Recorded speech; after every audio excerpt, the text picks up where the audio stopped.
Last na po ito. Bakit nagtataka si Sir? Bakit ang dami pang nakastock? Oo. Ha?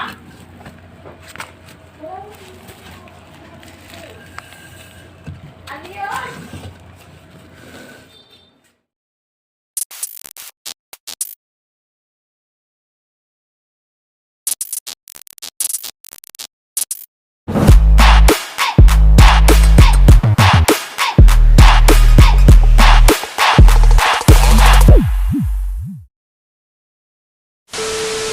Meanwhile, Hindi nga po mga koys.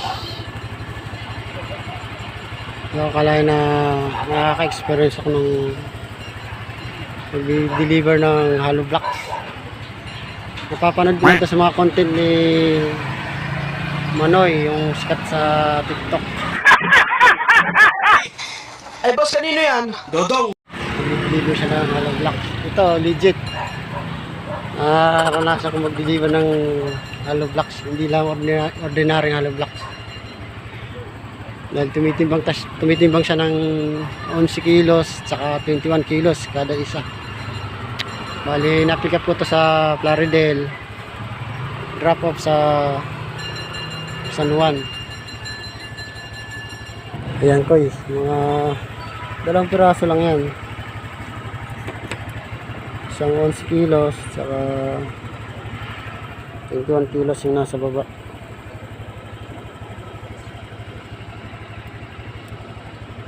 Kala ko sa TikTok pa lang mapapanood to,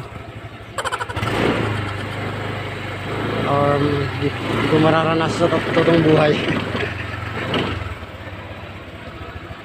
Ayan, ito dala-dala ko na ngayon 2 hollow block.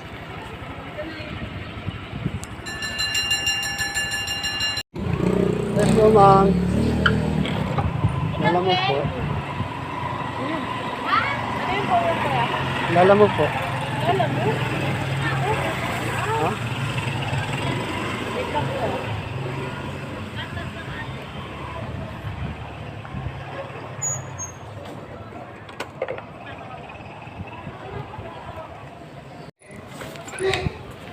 Ito yung 21 kilos.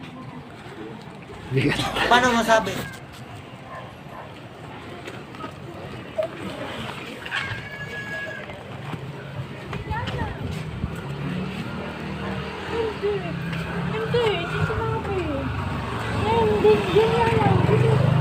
Meron pa kaya yan? Last na po ito. Bakit nagtataka si Sir? Bakit ang dami pang nakastock? Oo. Ha?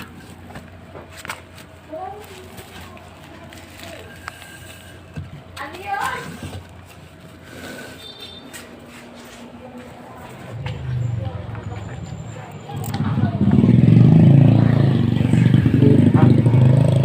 Plaridel to San Juan, bayad ay 328.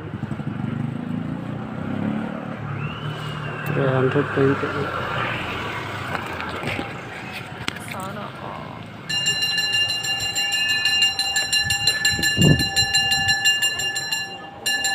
32 kilos, 2 hollow block na yun.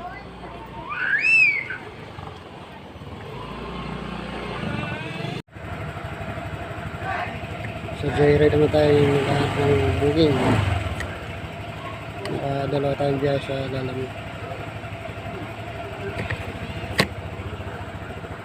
Tapos sa hollow block ay dala. Experience ka rin sa intro to life. Kala ko si Manoy lang gumagawa nun. Boss, Shopee. Ay, boss, kanino yan? Dodong. Kay Papa yan. Gagawa ko rin pala. Deliver hollow block.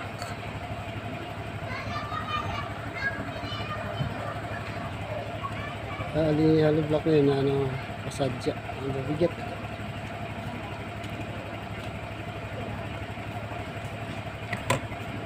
Hindi siya ordinary hollow block, meron siyang halong plastic.